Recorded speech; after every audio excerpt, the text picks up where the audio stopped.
Come on. Come on. Hey everyone, it's Alyssa here at Generation YRA, Chapter 1 of the FiveNance dance called I Brought One Less Problem with Moderation. Alright, so you probably saw that picture of those snazzy hot pink and black shoes. I left you with the question, how much do I pay for these shoes? Well, that answer is $150. Alright, before you say back up, hold up, or your jaw drops to the floor as to why I spent $150 on shoes, well, I'm going to explain why. So currently, I'm training for this half marathon and I have about 260 miles that I have to run in the next 12 weeks before I run that 13.1. I clearly needed new shoes. My old running pair of shoes were really worn down, so instead of risking injury or anything, I needed to get new shoes. So I went into Eugene Running Company, spoke with a person, and tried them on, and well, I just happened to settle and pick these beautiful Sauconys. That's about it. $150 later. I didn't even really look at the price or anything. I just knew I needed new shoes. I didn't look at the price because I knew that I was going to probably spend a decent amount of money for this run. I wanted to ensure my safety and that I would be prepared. Now, in those 260 miles, this breaks down to about 58 cents per mile that I've spent that $150. To me, this was completely worth it. Also, if you go back to that short-term rewards post that I wrote, I also have been saving up for this type of event. That's where I set aside about $100 each month that I can spend on anything I want to reward myself, and if I don't spend it in that month, then it rolls over to the next month and it combines. So I had the money available to purchase these shoes. So not always do we have to really justify our purchases. Alright, now let's talk about moderation. That was my story.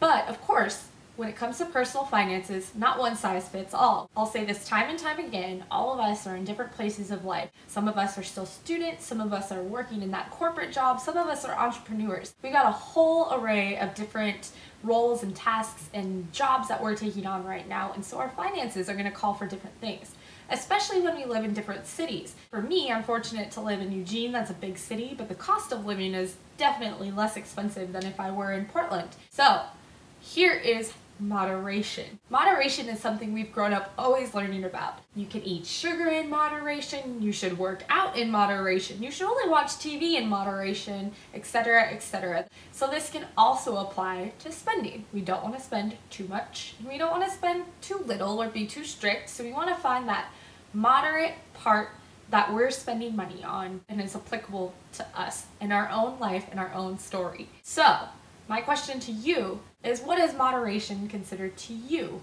What type of spending are you moderating in order to fit your current lifestyle? If you're setting aside money for retirement, if you're contributing to an emergency fund, if you're even saving up for a short-term goal, what is it that you are moderating your spending on in order to accomplish this? That is my tip for you, moderation. I've got one less problem with moderation. If you want to spend and you are completely doing it in moderation, according to what you think moderation is, then that is wonderful. Here is the dance that we're going to take away with this. It's called the swirl and punch. So, you've got your two fists, you're strong, you know what your moderation point is. Moderation. Moderation. And that's because you find your moderation of spending point and you nail it every time you go out from month to month. And that is the FiveNance dance. Stay tuned next week for Chapter 2. I'll see you later.